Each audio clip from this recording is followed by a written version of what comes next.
بسم اللہ الرحمن الرحیم۔ ایک سوال اور اس کا جواب۔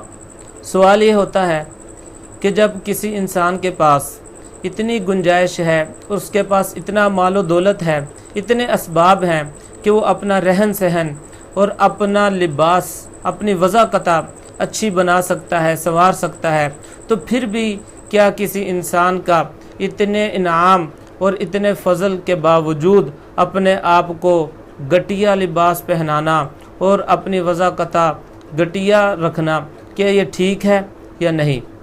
تو اس سوال کا جواب دینے سے پہلے میں 2 روایتیں تمہید کے طور پر بیان کرتا ہوں۔ پہلی روایت مسند احمد کی ہے۔ حضرت ابو الاحوص تابعی رحمہ اللہ تعالی، وہ اپنے والد مالک بن فضلہ رضی اللہ تعالیٰ عنہ جو کہ صحابی رسول ہیں، ان سے روایت کرتے ہیں۔ ان کے والد فرماتے ہیں کہ ایک دن میں نبی پاک صلی اللہ علیہ وسلم کی خدمت میں حاضر ہوا اور میں نے انتہائی گٹیا قسم کے کپڑے پہنے ہوئے تھے، تو آپ صلی اللہ علیہ وسلم نے فرمایا کہ کیا تمہارے پاس مال و دولت ہے؟ میں نے عرض کی، اے اللہ کے حضور، میرے پاس ہر قسم کا مال ہے، میرے پاس اونٹ بھی ہیں، گائیں بھی ہیں، بھیڑ اور بکریاں بھی ہیں، اور میرے پاس گھوڑے بھی ہیں، غلام اور باندیاں بھی ہیں۔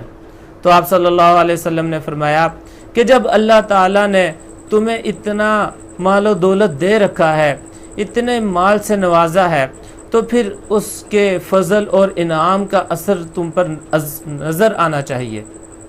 ایک روایت۔ دوسری روایت جامع ترمذی کی روایت ہے۔ عمر بن شعیب راوی ہیں، وہ اپنے والد شعیب سے اور شعیب اپنے دادا حضرت عبداللہ بن عمر بن عاص رضی اللہ تعالیٰ عنہ جو کہ صحابی رسول ہیں، ان سے روایت کرتے ہیں۔ وہ فرماتے ہیں کہ آپ صلی اللہ علیہ وسلم نے فرمایا کہ اللہ تعالیٰ کو یہ بات محبوب اور پسند ہے کہ اللہ نے اپنے بندے کو جو انعام دیا ہے تو اس کا اثر اس پر نظر بھی آئے۔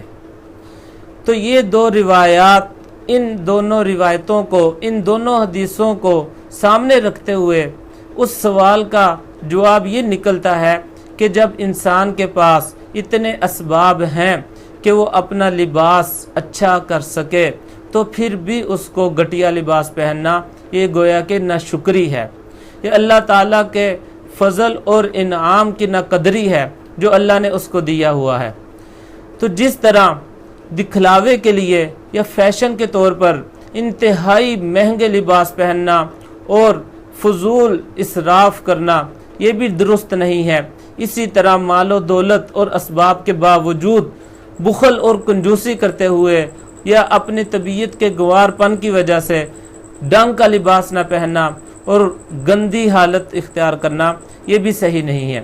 ان دونوں حدیث میں ایسے ہی لوگوں کو نصیحت کی گئی ہے کہ جن پر اللہ نے اپنا فضل اور انعام کیا ہوا ہے، پھر بھی وہ اللہ تعالیٰ کے فضل اور انعام کا اثر ان پر ظاہر نہیں ہوتا، وہ اپنی حالت کو نہیں سنوارتے۔ تو ان دونوں حدیثوں میں ایسے شخصوں کو نصیحت ہے۔